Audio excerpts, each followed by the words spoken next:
Good evening, and you're joining the national news broadcast on ChannelEye. We are ready to bring you the top stories from home and around the world. I'm Natalia Veeravardhana. A very good evening to you. I am Dishan Veerakon, and we start off by taking a look at your headlines for tonight. Clashes in opinion among teacher-principal unions over the government's proposal to eliminate salary discrepancies. The Indian Army Chief says stability in neighbouring countries contributes to regional security. The first stock of imported organic fertilizer reaches the island. Sydney City in Australia has been reopened, and Moscow City in Russia faces a threat of lockdown. Yohani, who took India by storm, returns to the island. The Teacher Principal Joint Trade Union Federation has rejected the government proposal to eliminate salary discrepancies. The government has proposed to implement the salary increases through the forthcoming budget and the budget of 2023. Prime Minister Mahinda Rajapaksa has presided over discussions with teacher principal trade unions yesterday.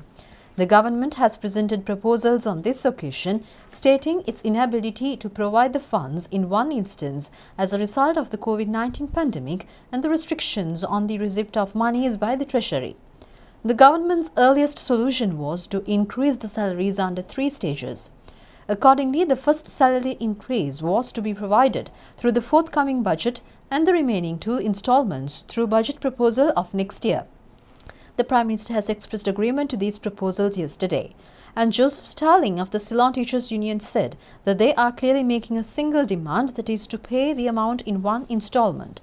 He added that until they win their demand, the trade union agitation will be carried forward.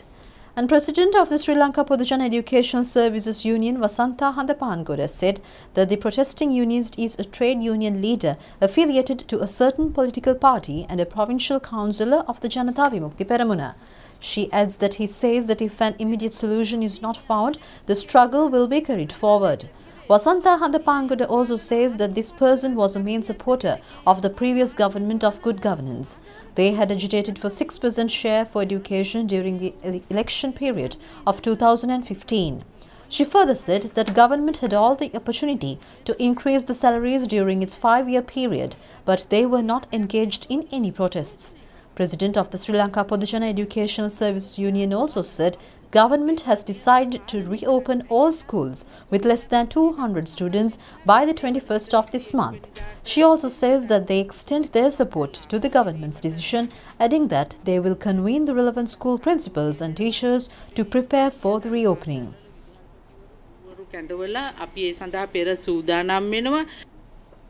Mahanayaka of the Kotte Sri Kalyani Samagri Sangha Sabha, Most Venerable Ittapane Dhammalankara Thero, requests teachers to resume teaching the students, setting aside all other issues.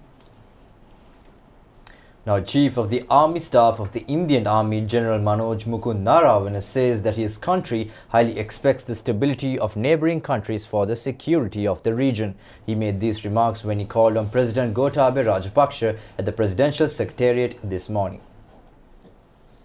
The Indian Army Chief of Staff is on a 5-day visit to the island. Special attention has been focused at the talks on regional as well as bilateral security, while reminiscing the training he received in India during his service in the army and the experiences gained. The President has commended the leadership capabilities achieved by the Sri Lankan military personnel through the military training they received in India. The President has also commended on the leadership abilities gained by local military personnel through training in the Indian Armed Forces. Nearly 1,000 Sri Lanka Army officers annually receive military training in India. The Indian Army Chief said that in addition, a special design training course for 50 Army officers will be provided in the near future. General Manoj Mukund Narawana has also recalled the experiences he gained while serving in the Indian peacekeeping force in Trincomalee.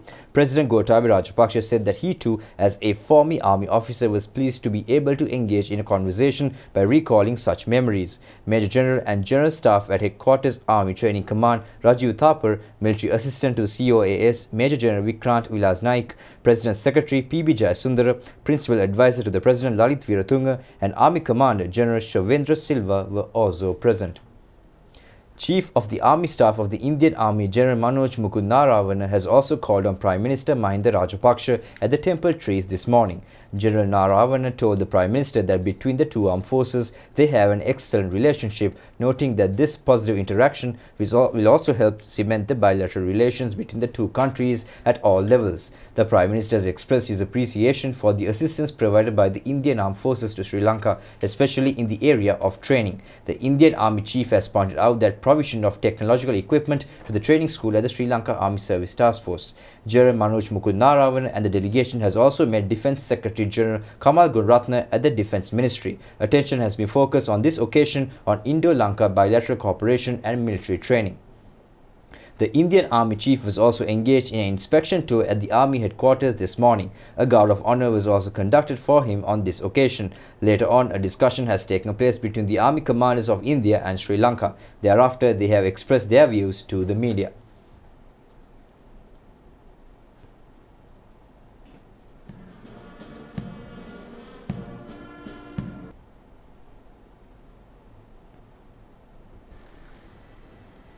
Army Commander General Shavendra Silva said that Indo-Sri Lanka friendly military exercises are already taking place in Ampara and Madurai areas. He added that he and the Indian Army Chief will get together at the Army Training School in Madurai to take part in the final exercise of the current series. It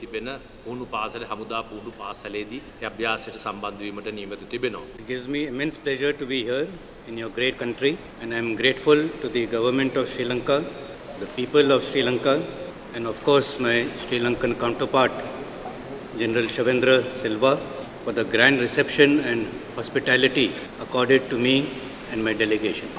This is my first visit to Sri Lanka in my present capacity, but I have witnessed the strengthening relationships between the two militaries since my days as a junior leader when I was here as part of the IPKF.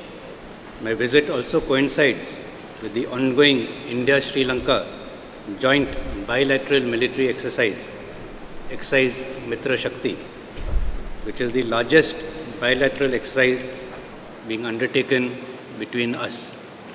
I shall be witnessing the culmination phase of this exercise along with General Silva.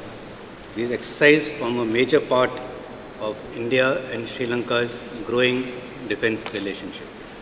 As mature democracies, the quality interaction between the elected leaders of both countries is mirrored by similar interactions between our two militaries. We have had a number of visits by senior Sri Lankan military delegations and have engaged in army-to-army staff talks on a number of occasions.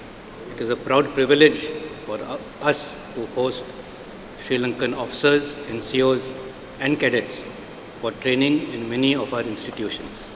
General Shavendra Silva himself is a proud alumni of the NDC New Delhi. I am sure he carries fond memories of his stay there. Even during the COVID-19 outbreak, we ensured that we were in touch with each other and shared best practices in COVID management, which the Sri Lankan armed forces have handled most splendidly in Sri Lanka. I wish to formally acknowledge the commendable work done by the Sri Lankan armed forces and the role General Silva as the head of the National Operations Center for Management of COVID has undertaken. General Narawana has also paid floral tributes to the Indian Peacekeeping Force Memorial in Battaramulla today. The monument commemorates the Indian Peacekeeping Force troops who had laid down their lives in operational duties in Sri Lanka. State Minister Professor Channa Jayasumana says that 99% of the population above the age of 30 years has been vaccinated against COVID-19 disease. 60% of the population between the ages of 20 and 30 years has also been vaccinated. Administering of the vaccine to persons of the ages of 18 and 19 years is scheduled to commence on the 15th of this month. State Minister Professor Channa Jayasumana said that all vaccines other than the Pfizer vaccine have been received. He adds that the Pfizer vaccine is scheduled to be received later on. He has also expressed hope of providing the vaccines in the times ahead according to the instructions given by the Specialist Committee on Vaccination at the Ministry of Health. The Merck drug manufacturing company has produced a capsule, which is an antiviral pill against the COVID-19 disease. Many countries in the world have focused attention to use this medicine as a cure of the corona disease. The State Minister further said that they have also made a request from the Director General of Health Services to inquire the opinion of the Specialist Committee in this regard. He added that an explanation has been sought regarding the quantities and manner of consumption of the drug as well as other recommendations. 99% of the population above the age of 30 years have already been vaccinated. 60% of the population between the ages of 20 and 30 years has also been vaccinated. Inoculation of persons in the ages of 18 and 19 years is scheduled to commence in all zones in the Colombo district from the 15th of this month. The Director General of Health Services has reported today 31 COVID-19 related deaths, which occurred yesterday. 23 out of them were those above the age of 60 years and the number of victims between the ages of 30 and 59 years is 8. The Ministry of Buddha Sasana, Religious and Cultural Affairs requests devotees and the Mahasangha to engage in the year's Katina robes offering ceremonies according to health guidelines. The processions of Katina Shivara should not exceed more than 30 persons and they should be conducted without visiting from house to house. The ministry further says that the maximum number of participants in almsgiving and Dhamma sermons should not exceed 50. The Ministry of Transport has taken measures to provide a relief package to the private bus industry, which has been destabilized due to the COVID situation. 6 private institutions have contributed to resuscitate the private bus industry. Accordingly, each bus owner will receive a package with a financial value of nearly 100,000 rupees.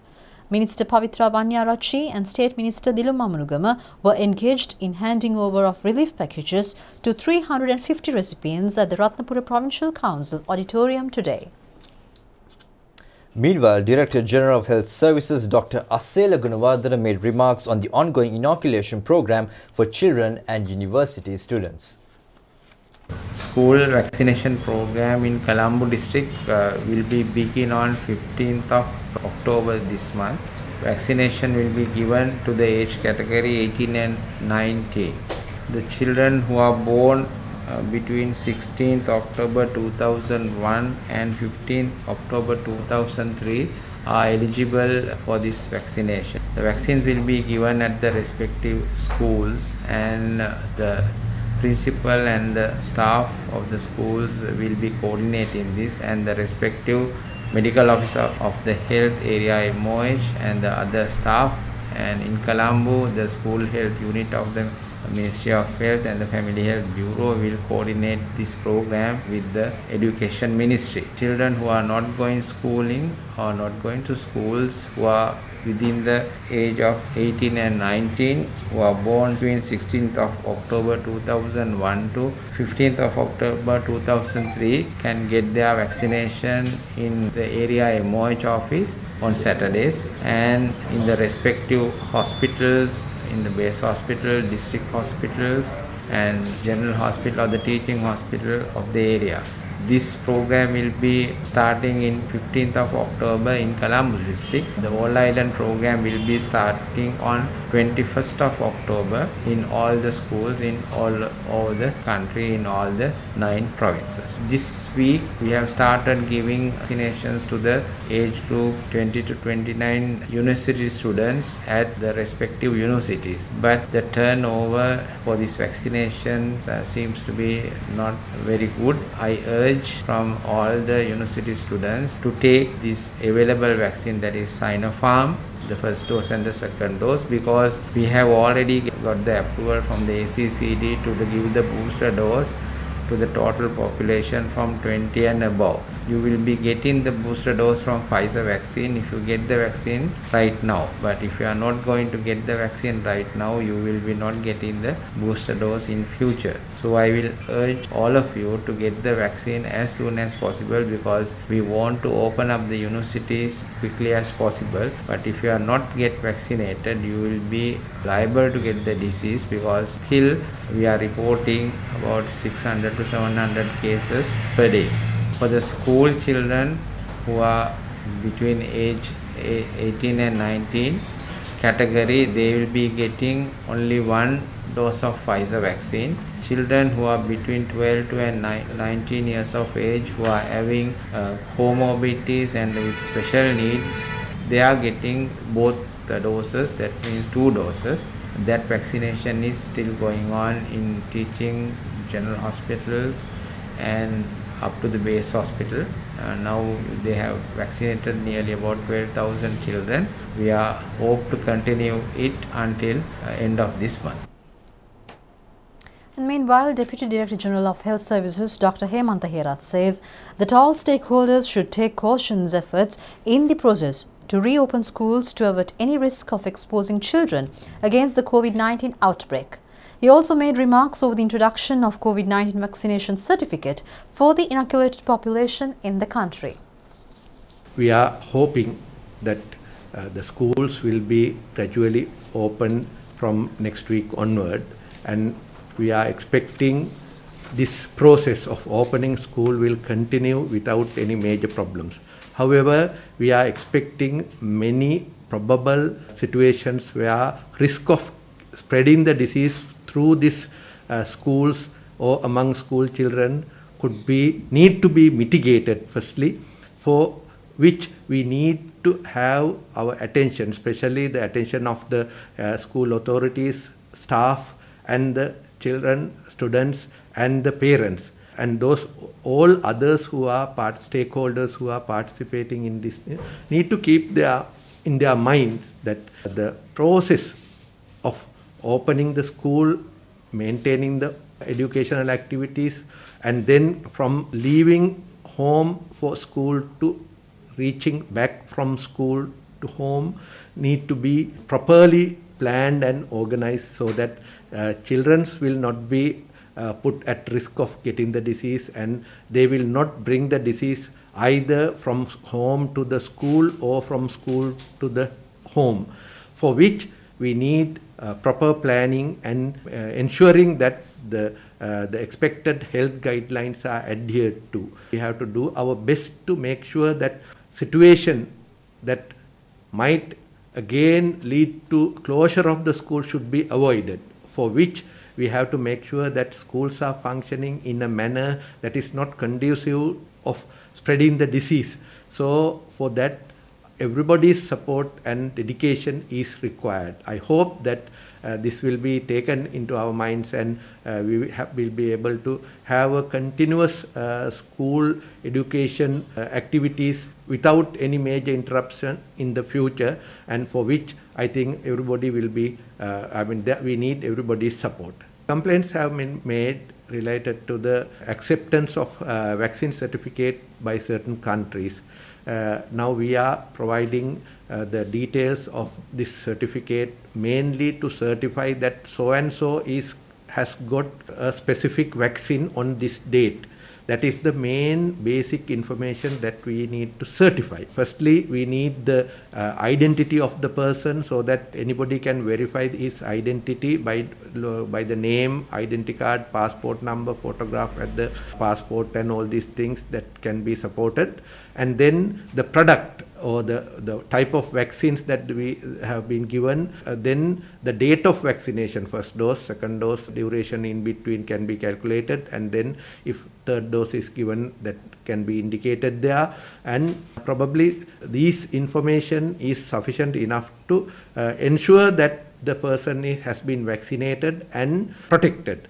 To my knowledge, what they are asking is the date of birth, which is not up to now we did not include in most places, but that can be included in the certificate, and probably the Minister of Health and the Director General of Health Services has already instructed the relevant officials to ensure that additional information, if somebody is asking, that can be included in the certificate.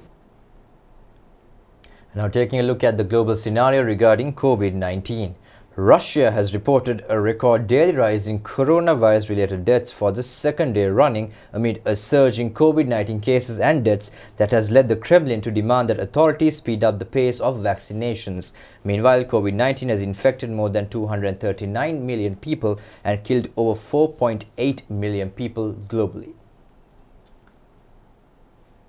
Russia's coronavirus task force has reported 984 coronavirus-related deaths, the highest single-day toll since the beginning of the pandemic, as well as reporting 28,770 new infections in the last 24 hours. Meanwhile, Ukraine has registered a highest number of coronavirus-related deaths, reporting 471 over the past 24 hours, while Ukraine registering 16,309 new coronavirus cases in the country.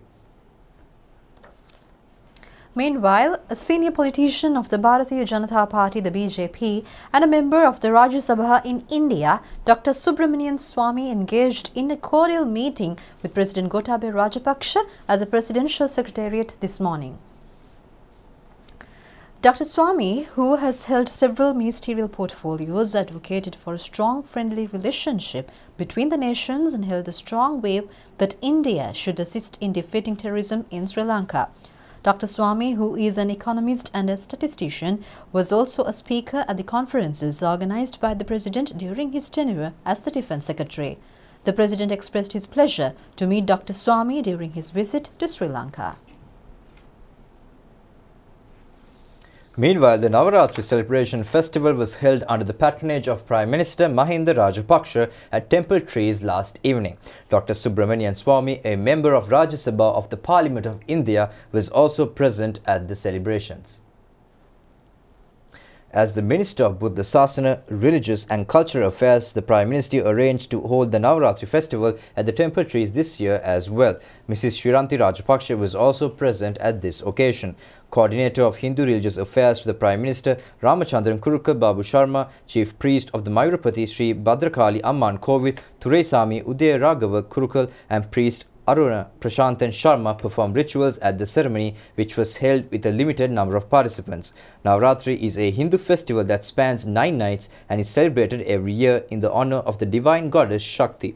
Celebrations include worshipping 9 goddesses in 9 days, stage decorations and recital of the legend, enacting of the story and chanting of the scriptures of Hinduism. Hindu devotees often celebrate Navratri by fasting. The final day of the Navratri festival is known as Vijaya Dashami.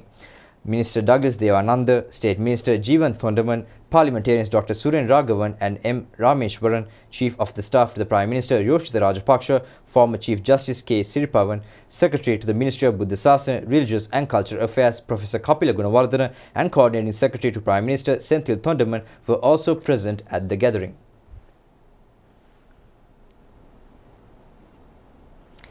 Youth singer Yohani De Silva, who has achieved immense popularity worldwide over the singing of the song Manike Mage Hite, has returned to the island last night after an extremely successful tour in India. She has participated in several mass music concerts during her visit. Yohani, who shot to fame through a series of concerts, has also attended several popular Indian television programs as well. She has joined with Bollywood superstar Salman Khan and sang the Manike Mage Hite song in the Weekend Cover program of the Big Boss 15 speciality series.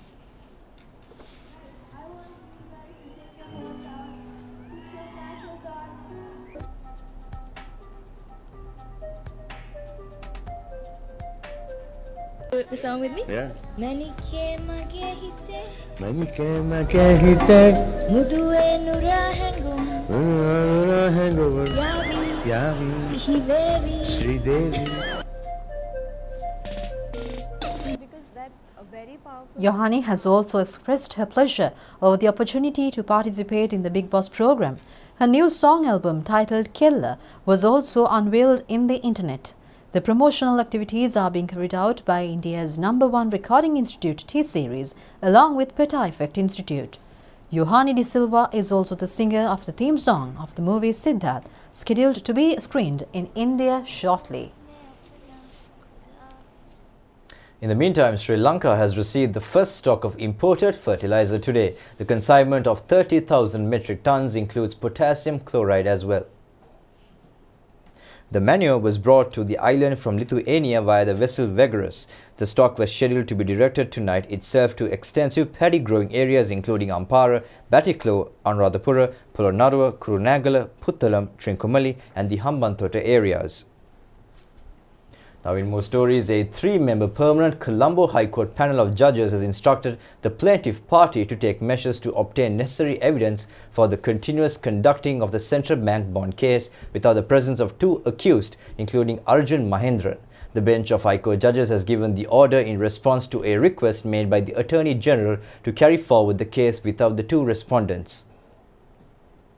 The controversial central bank bond scam had taken place in February of 2015. The 2 accused former central bank governor Arjun Mahendran and a director of the Perpetual Treasuries Company Ajahan Gardia Punchheva are absconding the court proceedings. It was under such circumstances that the AG had requested the 3-member Colombo High Court bench to proceed the case in the absence of these suspects. The panel is comprised of Justices Champa Janaki Rajratna, Dhammit Totawatta and Namal Balalle.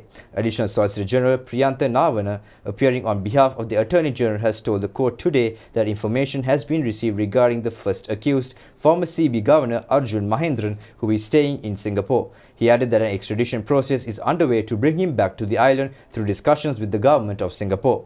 The Additional Solicitor General further said that this program is being actively pursued. He has further pointed out that it would take some time to complete the process and is therefore anticipated to commence the case without the presence of Arjun Mahendran. He further said that the information has also been received regarding the 10th suspect of the case, Ajahan Gardia Punchheva, who is staying in Malaysia. The Additional Solicitor General added that, however, it is practically impossible under the extradition law to bring him back to Sri Lanka. The 3-member panel of High Court judges has also instructed the Additional Solicitor General that if there is any progress in the extradition process of bringing back Arjun Mahendran, it should be informed to the judiciary through a motion. The 137th birth anniversary of CWW Kannangara, regarded as the father of free education of Sri Lanka, falls today. A commemoration ceremony organized in this connection was conducted in front of the CWW Kannangara statue at the Education Ministry in Isarupaya. CWW Kannangara was born in Randobe, Ambalangoda on the 13th of October 1884. He was the first Minister of Education of Sri Lanka and a lawyer as well. As a Minister of Education, he had been instrumental in providing education free of charge to underprivileged children of the country. He also took measures to upgrade the condition of schools in remote areas and also to set up central colleges throughout the country. CWW Kannangara was also in the forefront to establish the Colombo University and to develop the Piriven education. Education Minister Dinesh Gunawardena has presided over the felicitation ceremony.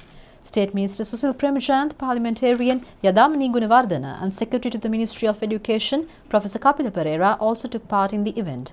Another commemoration ceremony of CWW Kannangara was held at the headquarters of the All Ceylon Buddhist Congress today. He was the 6th President of the ACBC. Officials of the All Ceylon Buddhist Congress and relatives of the family of the late educationist have also graced this occasion. Now, national television will telecast the Vesagiri Exploration television program at 7 p.m. tomorrow. This is a documentary based on the rural life confronted by the human-elephant conflict. The program aims to enlighten the general public on the new program being implemented on the concept of rural elephant fence as a remedy to the problem between the beast and the man. The ESCAMP, or the Environmental Network Conservation and Management Project, is a program being implemented to assist the Sri Lankan government for a sustainable future. The Ministry of Wildlife Conservation is implementing this program. Conservation and management of selected ecosystems are being successfully carried forward under the program. In finding a solution to the human-elephant conflict, the appropriate geological picture environment and development of livelihoods of people living in nearby forests are being taken into consideration. The program has been able to provide a sustainable solution to the present-day perplexing issue of the human-elephant conflict. It has also been reported that the people facing the threat are extending progressive responses to the project. Construction of the Viyatpura housing complex in Veeramawatha Pannipitiya for the middle-class community is scheduled to be completed by June of next year. The Urban Development Authority has taken measures to expedite the project on the instructions of Minister of Urban Development and Housing and Prime Minister Mahinda Rajapaksa. The 10-storied complex will be comprised of 500 houses. The houses have been categorized under the types A, B and C. They will be constructed of the extent of 750, 950 and 1050 square feet. Their houses have been priced from 10 million rupees to 14.7 million rupees. The Ministry of Urban Development and Housing says that 187 houses have been reserved by private dealers. 50 of the remaining houses have been allocated to the Sri Lanka Navy and 101 houses to the Ministry of Defence. The ministry adds that 147 more houses have been reserved for members of Parliament. A 750 square feet house is comprised of 2 rooms. A house of 950 square feet is comprised of 3 rooms, and a 1050 square feet house is also comprised of 3 rooms. The program is being implemented according to the Saubhagya Dakma policy statement of the President. Another housing project is scheduled to be implemented for low-income families without houses. Well, that's a wrap of tonight's primetime news bulletin here at Rupavahini ChannelEye. And until we meet again next time, do take care, stay safe, and good night. Good night.